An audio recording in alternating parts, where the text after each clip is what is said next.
Hello, screenwriters, and welcome to Writing for Screens, the screenwriting step-by-step project number 79.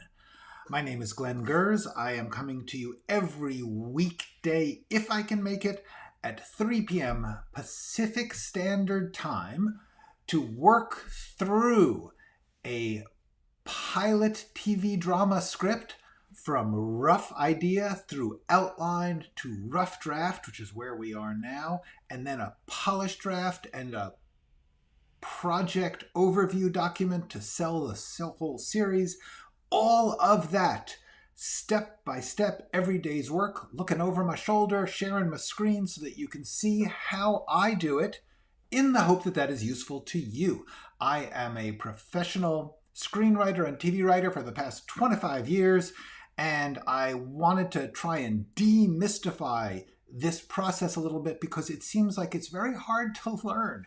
I had to teach myself, and now I thought, nobody in teaching screenwriting is showing you just what you do on an average day to make the thing a little closer to finished. And that's all we're doing. It's not the only way. It's not the best way. It's just the way I figured out in the course of my career that I think is useful, and I hope that it will help you to at least figure out what works for you, because everybody's different. Everybody does it the way that works for them. Hello, Kitschy. Hello, Mally. Hello, 99 precinct. Welcome. We are getting back to the project after a day off of Ask Me Anythinging, which is good because we got big picture stuff to think about today. We hit that point. Let's just get right into this. We hit that point in the story, in the script, where I had done an outline, but it really hadn't answered certain questions. So I had to stop, and I've got these notes. I know that I want to do a sequence which cuts to the other characters. And that brought up the question, who are these other characters? I've got a little bit of an idea about each one, but I really don't know what their story is. And until you know what somebody's story is, you don't know who they are. Character is action. Action is character. That is the mystery of screenwriting. It's not like one makes the other. You just have them both interwoven forever. And so what I realized is I can't tell what they should do because I don't know who they are. So I got to figure out more about who they are in the series so that I can figure out what they do in this episode. That's the business. Well, I'm going to leave that to the public. Thank you. That was funny. All right. So here's the thing. So I came up with this idea that there's going to be this sequence of the other people in the group, people from their lives. Let's make this clear.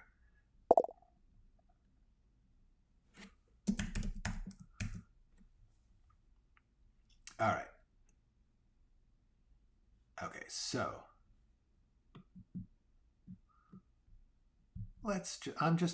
what I'm doing here is trying to make this clear to me because you are seeing something that is the essence of writing anything, which is not knowing what you're doing and having to figure it out. So for me, one of the ways I figure it out is I try in the outline and in the overview document, which is sort of the big picture Bible thing, to slowly, I throw in every thought I have, and then I try and refine it and clarify it until it's nice and simple, because that's really what you need when you're writing, and especially if you're writing on a series, because the work is going to continue and all these things are going to bombard you with needed changes.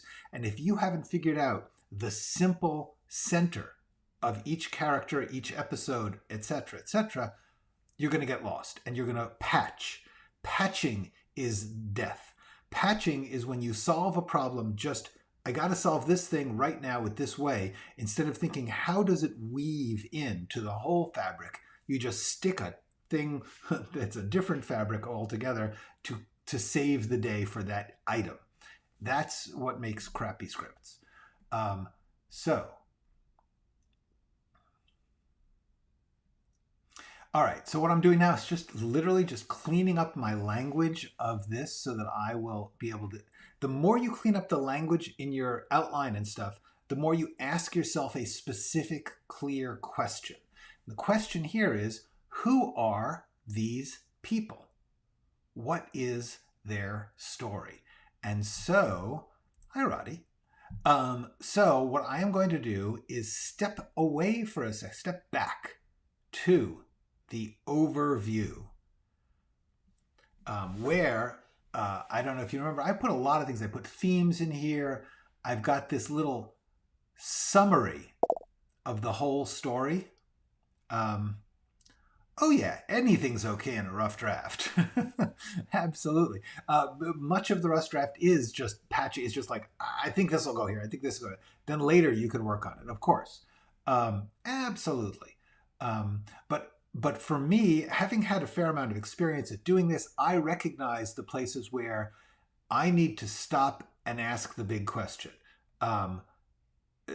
If I were to just patch over, like throw in something for scenes for this sequence without really thinking, it would be okay. But when I got done, I know I would have to come back and ask these questions. And the big problem for me, this is a personal thing, but I hate to write something that I like and then throw it out. It really bugs me. And if I solve this scene, like if I say, oh, I've got this cool moment when Dodosky does this, just because it's cool, because it amuses me at the moment, because it patches, it's going to be a problem if later I realize that I hadn't used his central character, the core of his story. And in fact, I had gone off on some tangent that was going to be difficult. I have done that before, and then you have to throw stuff out, and it's just a drag. If you create something, for me, the whole business of writing is you want to set up a situation in which you have a place to work, and what your work gets saved, it gets organized so that you can do something with it. The worst thing is to have just bits and pieces that you lose. It's just you're always going to, if you're creative, you'll always create a solution. And it's a crappy feeling when you're just creating and throwing out and creating and throwing out. So that's why I work the way I do. Okay, so yes, exactly. Asking questions, the process of asking questions. And the question right now is, who are these other characters? I've got a basic sense of Madeline and Norman, but what I've got this whole little section here where I sort of tell the story of Madeline and Norman. And so that's cool, but then I have all these other people. So what I did is I just made this thing that I'm calling the character key. You can call it the character, I don't know what. It's just, I wanted to list all the main characters and then just like, what is their core? What is the story? And I just started doing it about an hour ago. And I realized the thing I think about Madeline is that her story is actually your basic hero coming of age story. She has the fact that she's coming of age at 53 years old or something is sort of cool. In fact, I'm going to put it here at 54 years old. A hero story. Like this is the classic Campbell. Here, Joseph Campbell, the mythologist who has been so badly misunderstood and misused by the screenwriting industry. Anyway, I'm going to make that a boop, boop, boop, boop. Okay. Oh no, I messed it up. All right. Sometimes you like, I do this font thing so that I know what's important and what's not. Like this is just not that important, so I put it in regular. Actually, let's make it thin Italic. yeah, even less. That's even less important. That's how I help myself. I say that's so unimportant. I'm putting it in a lighter font. um, but this is it. The idea that she's been sort of she when she was 19 years old or something, 18, 19 years old, and she met George, and she was trying to be a rock musician, a rock singer.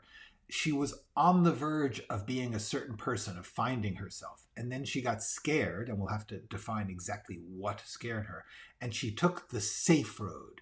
And now, because of George's murder and her involvement with these wacky people, she is being forced to actually come of age now, to find the hero within her and save the day against this evil murderer. So that's the stuff. Boop, boop. Okay, so that's Madeline. That is my sense of Madeline. And the question is going to be, when we get to these people, because these are so. If Madeline is coming of age, what's Norman? I don't know. Xena is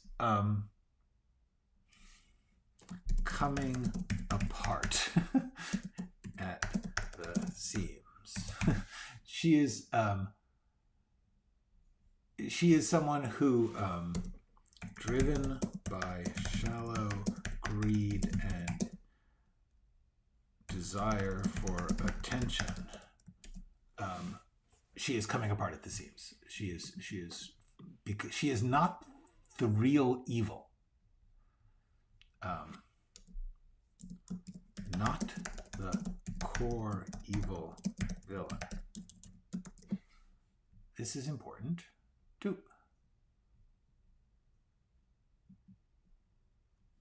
Oops, I didn't do that. Okay. Forgive me, but sometimes you just gotta design. So basically,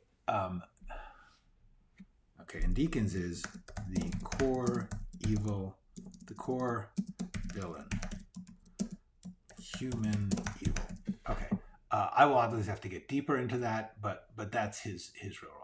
So the thing is, if this is really Madeline's coming of age hero story, who is Norman?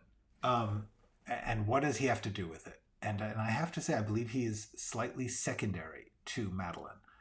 So that's going to be interesting. I haven't really figured out what to call that. But then the question is, what are these people? What are they? Who are they? He's lonely. He believes in justice. And she wanted escape. In other words, that she wasn't serious about this hunting thing. That's what I know about them. Okay, lonely and smart. Now the question is, what do these people have to do? Because secondary characters are there to support or obstacle or get in the way of the main characters. So what do these three have to do with what do they have to do with it? Reluctantly helps later. I think that's true. I think she gets into it, but really not a lot, a bit. Anyway, so I know that he's the justice man, and I know that somebody's got to die, and I kind of think it should be Dundosky.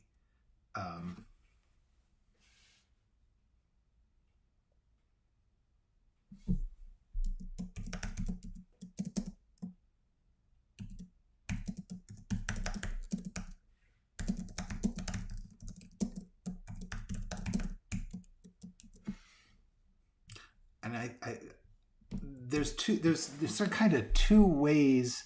Um, there's kind of two ways that people can die in stories like this. Well, a couple. There may be more than two, but one of the main ways is they sacrifice themselves to save the day, to help, or they die to demonstrate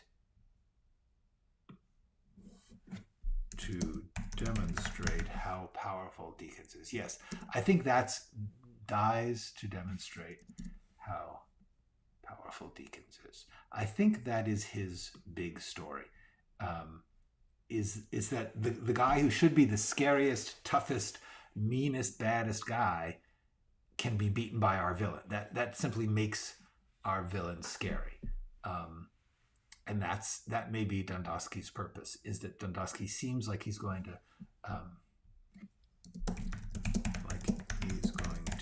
save a day, but okay. I believe this is correct.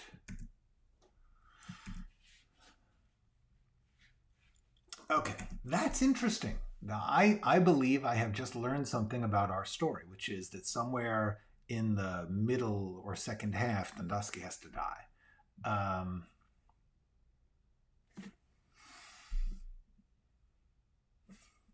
And I think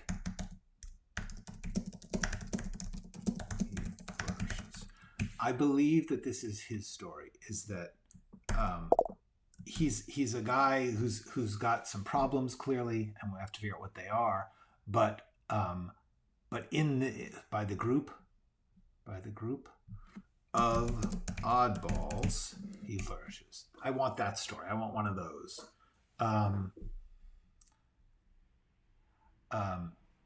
Yes, yeah. That is also possible.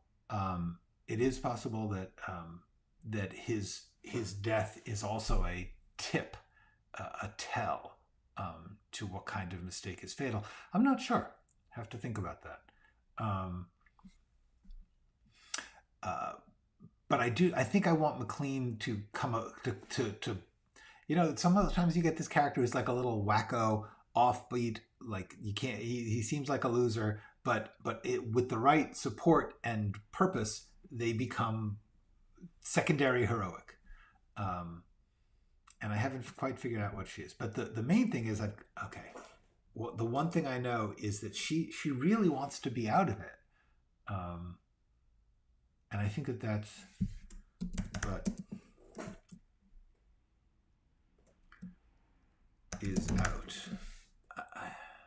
I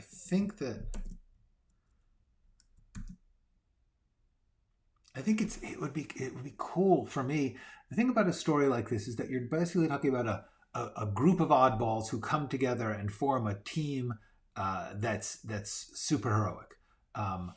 That's like a basic trope, a basic belief in our world, or at least in our culture, that thing happens. That you get this, it's the Bad News Bears, which I've actually never seen. But the idea of the team of losers, and I want to play with that expectation, that genre. I'm going to make a little note of this too.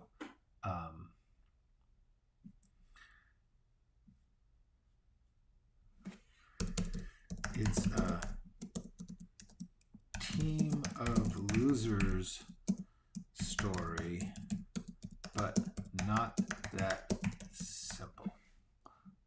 I don't entirely know how or why. I just know that I want to use the tropes of team of losers, but then it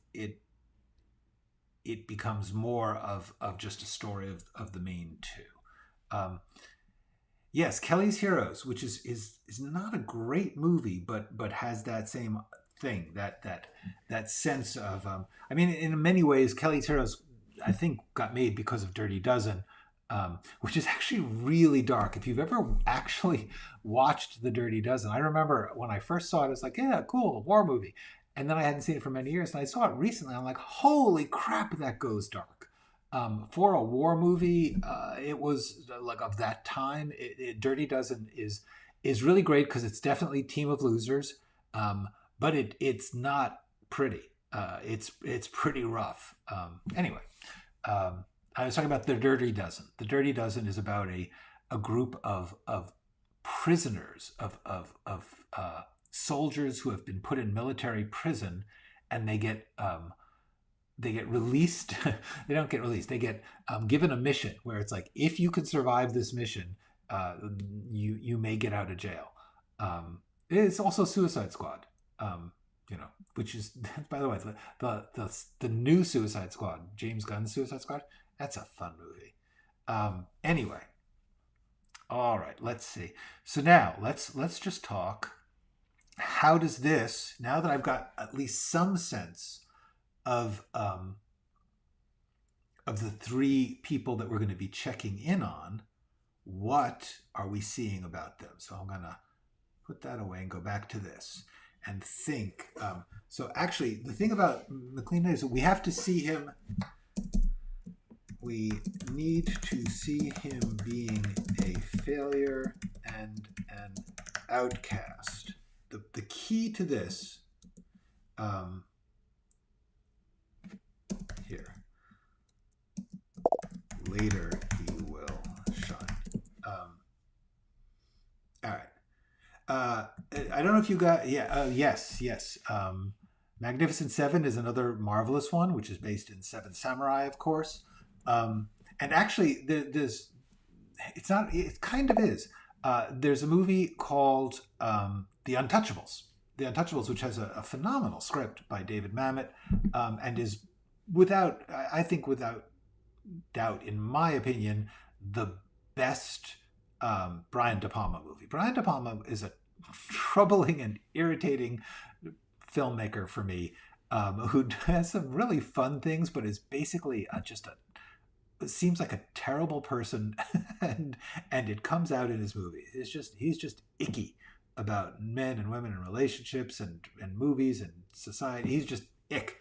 But when stylizing this gangster movie with a script by David Mamet, The Untouchables, a weird combination brought out the best in everyone involved.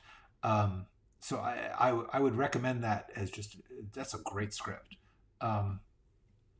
But basically, it's the idea that Eliot Ness brings together this group of apparent losers, rejects of various stripe, and they become the ones who can take down Al Capone. And in that scenario, Arvin McLean here is Andy Garcia. Oh, no. He's Charles Martin Smith, I think. Yeah. This is just a note for myself.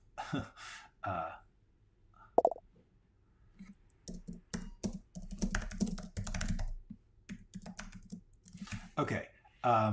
So yeah, Charles Martin Smith is the accountant. In The Untouchables, they're trying to take down Al Capone, the most violent criminal of the 1920s in Chicago. And so they've got like this guy who's a real great marksman, and they've got this guy who's a tough old Irish cop, and they've got sort of the knight in shining armor idealist, Eliot Ness. And then they get this guy who gets assigned to them he's an accountant, which of course anyone who knows anything about Al Capone knows they actually got him on tax evasion. They didn't shoot it out with him. And so from the minute you meet Charles Martin Smith, you know, this guy who apparently is useless is going to turn out to be very, very useful. And so that's what's on my mind here. Okay.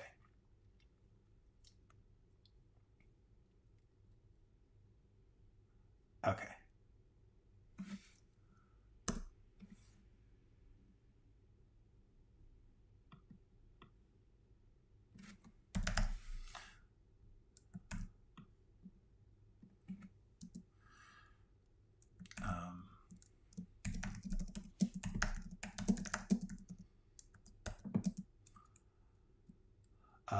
See him attempt to make a friend, romance, and fail. That is what this scene is going to be.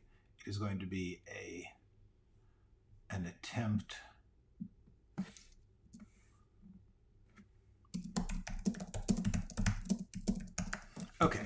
Good, good, good, good.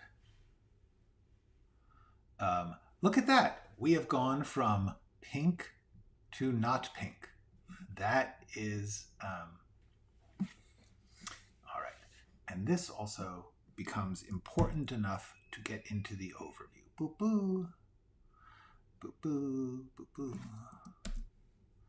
And wait a second. Boop, bop, beep. Copy and then paste. I just want to make sure I don't lose any of this. Groovy. Also, there's a character. There's a movie called. Gosh, what is it called? It's Ben Kingsley and Robert Redford in a. It's called Hackers. Sneakers. It's called Sneakers. It's another one of those team of oddballs. And one of the guys in it is very smart, but he's blind. David Strathairn plays the guy. And it's another one of those, like, the guy you think can't pull off the heroic act does. Okay. The Sting, yes, but not as much, because that's more of a buddy movie. There's two people, not quite a team. They do put together a team. You get like 3 or 4 other people who are on the team, but they are working under the buddies. That's really a 2-person story in many ways. But otherwise, yes, absolutely. It's got a lot of the elements. Okay. So back to this. And now let's talk about, so I don't know exactly what the scene is, but now I know that we are, hold on. This is the point. All right. Okay. So now, Dundosky. Yeah, I liked the. Oh yeah, I already came up with an idea. Like, it would be cool.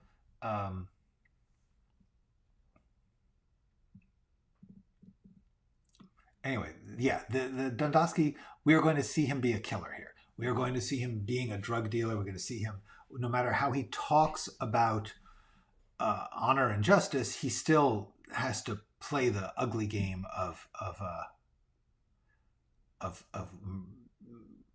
power and murder that a drug dealer might have to. Okay, so that leaves Shrimpton. This is fun. Are you guys having fun? I'm having fun. This is the reason I am doing this, is that when I do this all by myself for the past 25, 35, 40 years, when I get to something like this where it's like, oh, cool, look at that. That is an answer that I didn't have a half hour ago. That's just so much fun. And I would like to share it with people who find it interesting. So thank you for being here. This is fun for me. Okay, let's get Shrimpton. So the point about Shrimpton is she's out, right? That's the point of her character at this point. So what we need to do is show her either regretting being out or considering not staying out.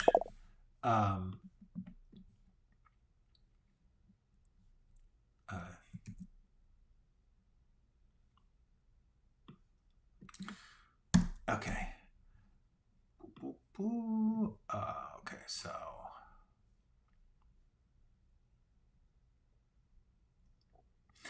I recently read a book that I found very useful, which a very condensed book-friendly version of what you are doing here. Oh, cool. Cool, that's neat. I have never heard of it. I'm going to make a note. Scott. Yes, I am using a pen and paper. Sometimes you just got to do that.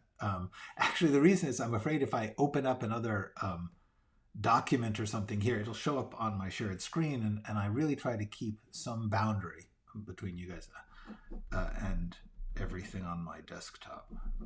Okay, cool. Thank you, Karch. And thank you, Kitschy. Thank you. Yes, this is the process. This is the fun. Okay, so cool. Yeah. Yeah, William Goldman actually did a little of it in his second screenwriting book called Which Lie Did I Tell? which was kind of uncomfortable but interesting, because what he did was he started a script, like he wrote a bunch of it, and then he took that rough draft and he gave it to a bunch of other high-power screenwriters and said, critique it. And so that's a really fun thing. You get some really interesting insights into the differences of people and the process. It was actually very valuable. It's in William Goldman's book, Which Lie Did I Tell? Which is it's a good book. It's interesting. It's not as good as his first book, but anything by him is kind of entertaining. It very is.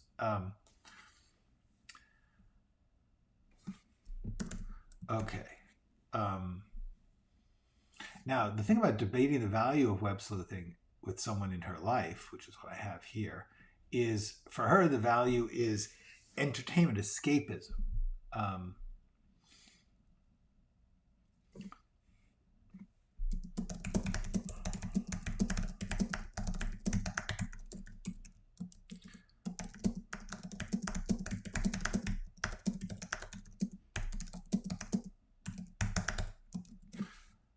These are possibilities.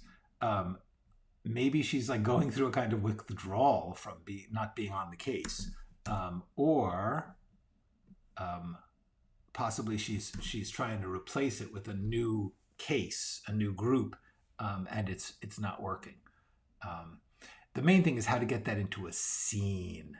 This is the most important thing. Let me get it. Let me find it. Boom. Think in scenes. In other words, I've got this idea. I have this thing that I think I want this to be about, but I have to find the scene.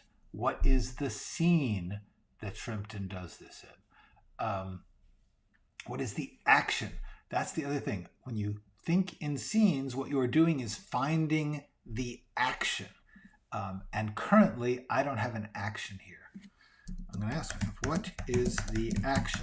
See, this is what we do. We ask ourselves a question, and I'm doing it in a different typeface because I don't want it to get confused with these possible things which are in the question typeface. So, what is the action?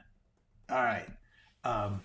What is the action that Shrimpton will be taking in this sequence, in this scene? It could be, and ask yourself the question and then brainstorm possibilities. Does she confess, complain, describe to someone? That's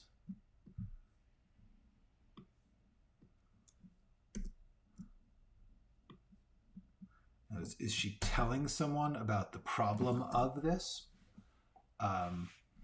Or does she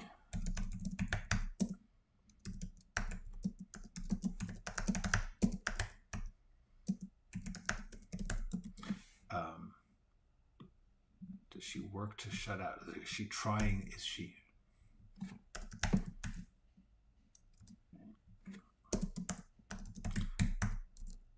replace the sleuthing? That might be interesting. Trying to replace it. Huh. I kind of like that. The idea that she's trying to replace it. Or is someone ragging on it now that she's out and she's resisting defending? In other words, that the action is she's struggling to not defend the thing that she's trying to stay out. It's like, this can happen. This is one of the things that's really fun is you have a character and they are trying to do so. This happens in life, I think. You're trying to do something, a change in your life. You want to stop dating someone who you think is toxic, or you want to change your job or something.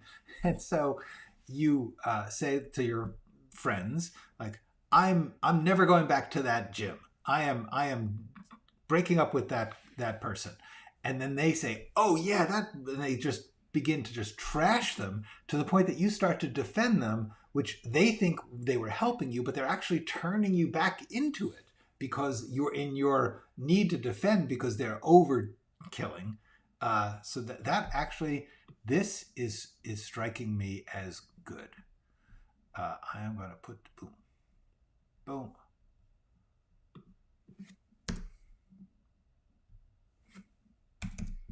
Sleuthing makes her struggle.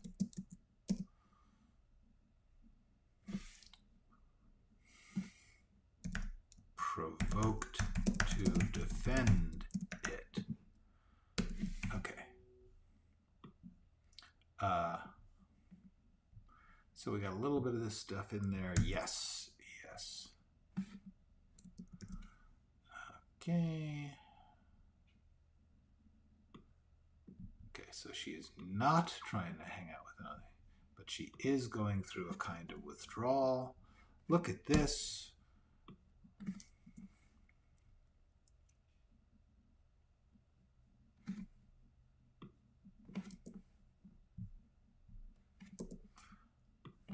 Okay, look at this. These things that were questions are now answers.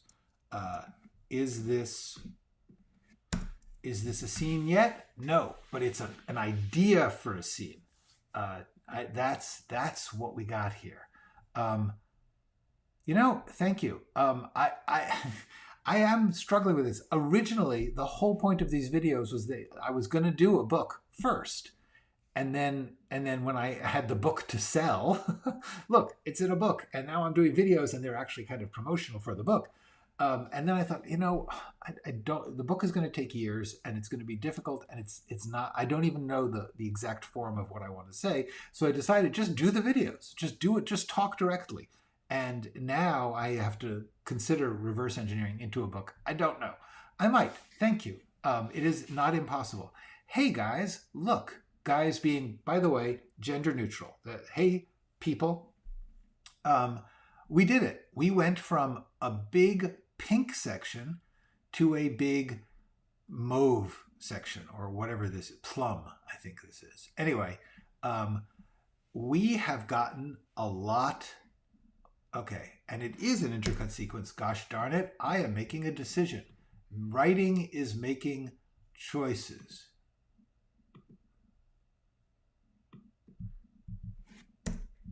Right?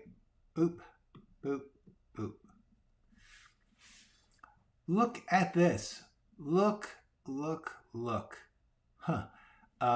So do you guys get what we did here? What we did here is we figured out what the core is of each scene. In this scene, Dundosky is going to be forced by the needs of drug dealing to do the every classic cliche brutal drug dealer thing, even as he is talking justice. McLean is going to be shown to be lonely and a failure and an outcast, which is really the only point. The point about this scene is going to be just that. And this is actually important to remember. You don't have to get everything into every scene. You just need to get one thing. As Sidney Lumet brilliantly said in his book, Making Movies, he was talking about directing, but it's really true of screenwriting too. Think of it as a mosaic. You have each tile, and each tile in a mosaic, each piece of it is a pure individual color. It's a pure individual texture and tone. It's just this one thing. But when you put them all together, they form the whole of the story. Or as David Mamet said, a nail does not have to be a house. It has to be a nail. You have to think about that for a minute, but it's really true. When you're building a house, not every single piece of the house is a whole house. It's just a piece. The piece has to do its job. And that, once again, is a book about directing, not screenwriting, but it has some interesting insights into screenwriting. It's a book by David Mamet called On Directing. Let's type up some of these things I've been referring to, because I'm just going on.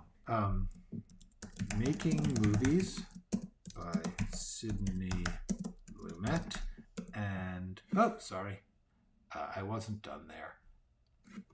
And On Directing by David Mamet. These are two books about two books about directing, which would seem like it is not the point, but they actually have a lot of. I can't do it. I can't make it big enough to get it. There we go. Oh, hold on. Sorry, folks. I only know a little bit of. Look at that. Okay. There we go. And then this. Zoom. All right. So look at this. These are two books about directing movies. So, you know, a large portion of it is not going to be helpful to a person who purely wants to be a screenwriter. But I actually think that they have in them many insights into screenwriting. Maybe not. I know. I don't like to confuse people. I don't want to tell you, read this and you'll understand how to screenwrite.